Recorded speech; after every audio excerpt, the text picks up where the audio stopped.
বলে কথা নেই না। সম্মানিত উপস্থিতি, সূরা কাহফের যে আয়াতটা পড়ছি একবার নরমাল সংক্ষিপ্ত অর্থ ধরে আল্লাহ তাবারক ওয়া তাআলা বলেন ইন্নাল্লাযীনা আমানু ওয়া আমিলুস সালিহাত, নিশ্চয়ই তারা ঈমান আনয়ন করছে, যারা ঈমানদার, যারা ঈমান আর আল্লাহকে বিশ্বাস করে, ওয়া আমিলুস সালিহাত বিশ্বাস করা করে আল্লাহর কথা মতো যারা চলে। আমল সালেহ মানে কি? যারা আল্লাহর কথা মতো চলে, শয়তানের কথা মতো যারা চলে না, কানাত জান্নাতুল ফিরদাউস নুজুলা, তাদেরকে আল্লাহ তাআলা জান্নাতুল ফিরদাউস কি দেবে? আটটা জান্নাতের মধ্যে সবচেয়ে শ্রেষ্ঠ জান্নাতের নাম কি? জান্নাতুল ফিরদাউস। জান্নাতুল ফিরদাউস।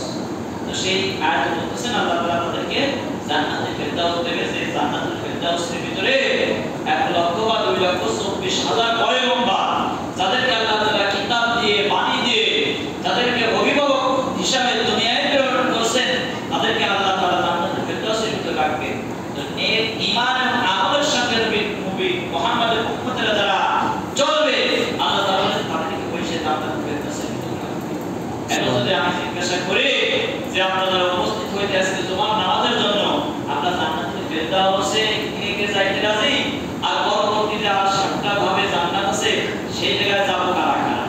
ভাগ বটোয়ারা করার কোনো সুযোগ আছে কি বলেন? এমনি তো আর কয়টা জান্নাত কি তো নামও জানি না, ওই হিসাবের সুযোগ নাই। যেহেতু প্রথম ক্যাটাগরি 1 নম্বরের স্পেশাল জান্নাতি হলো আল্লাহ তাআলা জান্নাতুল ফিরদাউস, তো সেখানে তো একটা সবাই বলে উঠলো আমরা সবাই ফিরদাউসে যাব। কিন্তু কি নিয়ে যাব?